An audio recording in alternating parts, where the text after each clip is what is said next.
संतोष मळवीकर यांच्यावरील तडीपार कारवाई मागे घ्यावी, ग्रामस्थांची मागणी. जंगमहट्टी ग्रामस्थांचे तहसीलदारांना निवेदन. लोकशाही विरोधी कारवाई असा आरोप.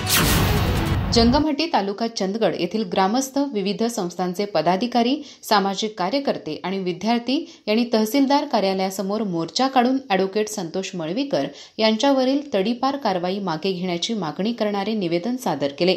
ग्रामस्थांनी दिलेल्या निवेदनात म्हटले आहे, गेल्या 20 वर्षापासून अॅडव्होकेट मळवीकर यांनी जनहिताच्या असंख्य प्रश्नांवर ठाम भूमिका घेतली आहे. दौलत सहकारी साखर कारखाना सुरू करण्यासाठी दिलेले नेतृत्व, ईव्हीएच प्रकल्पाला विरोध, दिल्लीतील लोकपाल आंदोलनात सहभाग, एसटी कामगारांच्या हक्कासाठी लढा, इंडियन गॅस व दूध दरवाढीसाठी आंदोलन, तिलारी घाट संवर्धन तसेच विद्यार्थ्यांवरील अन्यायाविरुद्धची भूमिका यामुळे ते जनतेत लोकप्रिय झाले.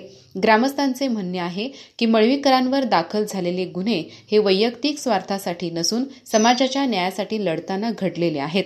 गंभीर गुन्ह्याचा त्यात सहभाग नाही. उलट त्यांच्या कार्यासाठी त्यांना अर्जुन रत्न, कोल्हापूर रत्न, साहित्य रत्न, रामशिवार साहित्य पुरस्कार अशा अनेक पुरस्कारांनी गौरवण्यात आले आहे.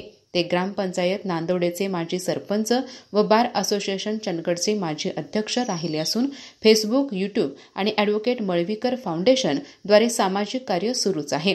म्हणूनच त्यांच्यावरील तडीपार कारवाई लोकशाही विरोधी असल्याचा ठपका ग्रामस्थांनी ठेवला असून शासनाने ती तात्काळ मागे घ्यावी अशी ठाम मागणी करण्यात आली.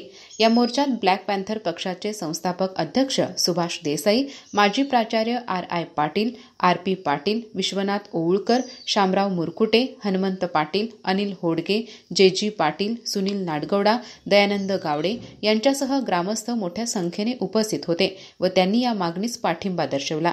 अधिक माहिती आणि ताज्या घडामोडींसाठी आजच आमचे चॅनल सबस्क्राईब करा.